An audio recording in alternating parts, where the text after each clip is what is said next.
Okusaturwa sabbiiti eno akulira akakiiko k'ebyokulonda mu ggwanga omulamuzi Simon Mugenyi Byabakama yavaayo n'alabula bannayuganda abaali beesunga okusigala awalonderwa nti bakuuma akalulu k'abantu baabwe oluvannyuma lw'okulonda n'abasaba okudda eka nga singa kinaabalema nti baakukwatibwa ng'enseenene.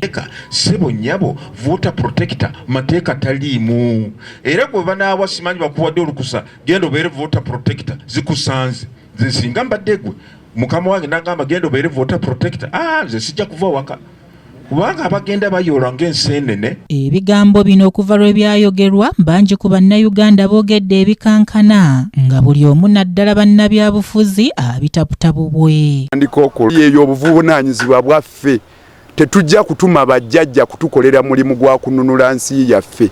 Byabakama ebigambo bye bitono nnyo tebirina makulu. Kati olwaleero twagadde okumanya ku Ssemateeka wa Uganda kyalambika ku nsonga eyo era munnamateeka Sadat Maseruka okuva mu Shield Advocates aliko byalambuludde ku nsonga eno. Akalulu ke tugendamu kali governed by the Electoral Commissions Act, the Local Government Act ne Parliamentary Elections Act.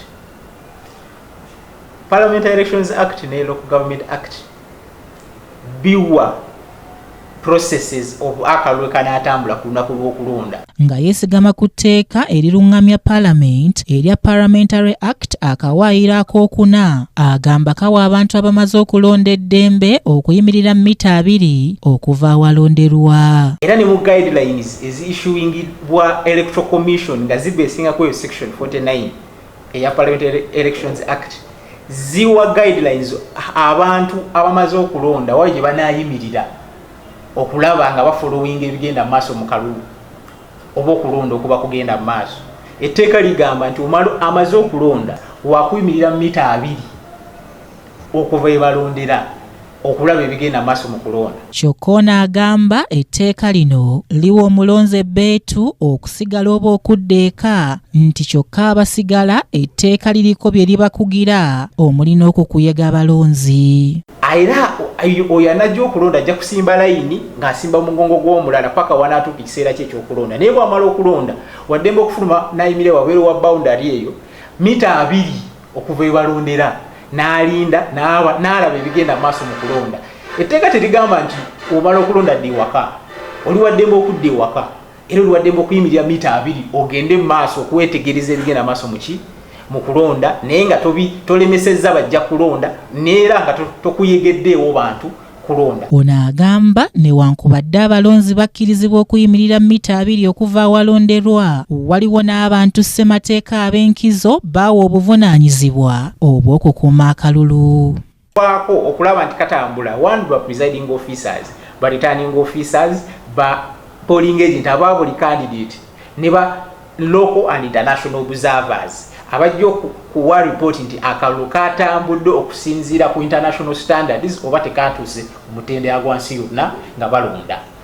Kati ba agent aba international ba report nga to their organizations ez'abasindika mu Electoral Commission. Ku nsonga y'abayizi abalabikira mu nkuŋŋaana z'abeesimbyewo munnamateeka Maseruka agamba bannabyabufuzi ababatwalayo bamenya ssemateeka ennyingo eya 34. Bannabyabufuzi bonna abakikola ekyo bali mu ku-exploiting abaana bato era bamenya ennyingo ya ssemateeka eya article 34 clause 4 egamba nti abaana abato bajja kubeera protected from social and economic exploitation. Kati obatwala n'obambaza t-shirt n'obawaayo omutwalo lunaku lulaba bakampeiningire candidate mu kalulu oba exploiting socially and economically. Okusinziira ku ssemateeka abaana abali wansi w'emyaka 16 bakugirwa okwenyigira mu mirimu egikosa okusoma kwabwe era nga n'emirimu eginyigiriza obulamu bwabwe etteeka libakugirwa okugyetabamu. Kimuli Abdallah, KTV Amalindiri.